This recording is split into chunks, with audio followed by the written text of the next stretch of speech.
நாம சரியான எடையில இருக்கிறோமா இல்ல குண்டா இருக்கிறோமா, இதை எப்படி கண்டுபிடிக்கிறது அப்படின்றத நம்மளுடைய பிஎம்ஐ, அதாவது பாடி மாஸ் இண்டெக்ஸ் அப்படின்ற அளவு மூலியமா தெரிஞ்சுக்கலாம். ஒபிசிட்டி ஃபவுண்டேஷன் இந்தியா அப்படின்ற ஆர்கனைசேஷன் படி இந்த பிஎம்ஐக்கு ஒரு சின்ன கால்குலேஷன் இருக்கு. இது எப்படி இருக்கும் அப்படின்னா, நம்மளுடைய உடலுடைய மொத்த எடை டிவைடட் பை உயரம், உயரம் மீட்டர்ல, இதை கால்குலேட் பண்ணி ஒரு பிஎம்ஐ நம்பர் சொல்லுவாங்க. இதுக்கு ஏற்ற மாதிரி நாம நம்மளுடைய பிஎம்ஐயை கால்குலேட் பண்ணலாம். இந்த பிஎம்ஐ கால்குலேட் பண்றதுக்கு இப்போ கூகுள்லயோ இல்லை ஆண்ட்ராய்டு ஆப்லயோ நிறைய ஆப்ஷன்ஸ் இருக்கு. அதை வச்சு நீங்க உங்களுடைய உயரத்தையும் உங்களுடைய மொத்த எடையையும் போட்டிங்கன்னா உங்களுடைய பிஎம்ஐ நம்பர் என்ன அப்படின்றத நம்ம ஈஸியாகவே தெரிஞ்சுக்கலாம். இந்த பிஎம்ஐ அளவுகள் எவ்வளவு இருந்தால் சரியா இருக்க முடியும்?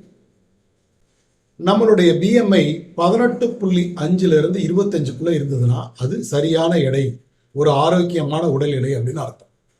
பிஎம்ஐ 25 30 போயிடுச்சுன்னா நாம அதிக எடையில இருக்கோம், அதாவது ஓவர் வெயிட்ல இருக்கோம் அப்படின்னு நம்ம தெரிஞ்சுக்கலாம். அதே பிஎம்ஐ 30 35 போயிடுச்சு அப்படின்னா நாம அதிக உடல் எடை, அதாவது ஒபிசிட்டி, உடல் பருமன், அந்த மாதிரியான ஒரு சிக்கலுக்குள்ள இருக்கோம் அப்படின்னு அர்த்தம். உடல் ஆரோக்கியமாவே இருந்தா கூட ஒபிசிட்டியா தான் இருக்கும் அப்படின்னு அர்த்தம். பிஎம்ஐ 35 40 போயிடுச்சு அப்படின்னா அது நோய் தொற்றிய உடல் பருமன். டெஃபினட்டா பிஎம்ஐ 35 மேல 40 இருக்கு அப்படின்னா அவங்களுக்கு ஏதோ ஒரு உடல் சார்ந்த பிரச்சனைகள் வந்துடும். அது பார்த்தீங்கன்னா நோய் தொற்றிய உடல் பருமன் அப்படின்ற கண்டிஷன்ல அழைக்கப்படும். பிஎம்ஐ 45 மேல போயிடுச்சு அப்படின்னா சூப்பர் ஒபிசிட்டி.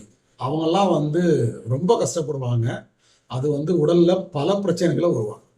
ஸோ ஒபிசிட்டி அப்படின்றது ஒரு வியாதி அப்படின்னு நம்ம தொடர்ந்து சொல்லிக்கிட்டு இருக்கோம். ஸோ இந்த பிஎம்ஐ அளவுகள் மூலியமா நாம நம்மளுடைய வியாதியின் தன்மையை, ஒபிசிட்டியை வச்சு நம்ம ஒரு முடிவுக்கு வரலாம். அதே நேரத்தில் இந்த பிஎம்ஐ அளவுகள் பளுதூக்கும் வீரர்களுக்கு பொருந்தாது. பளுதூக்கும் வீரர்கள் அவங்களுக்கு பார்த்தீங்கன்னா நிறைய மசில்ஸ் இருக்கும், நல்ல வெயிட்டாக இருப்பாங்க. அவங்க பிஎம்ஐ செக் பண்ணால் அதிகமாக காமிக்கும். அப்போ அவங்க ஒபிசிட்டியில் இருக்காங்களா அப்படின்னா அப்படி கிடையாது. அவங்களுடைய பளுதூக்கும் தன்மை, எடை தூக்கும் தன்மையினால அவங்களுடைய தசைகள் ரொம்ப அதிகமாக இருக்கிறதுனால உடல் எடை அதிகமாக காமிக்கும்.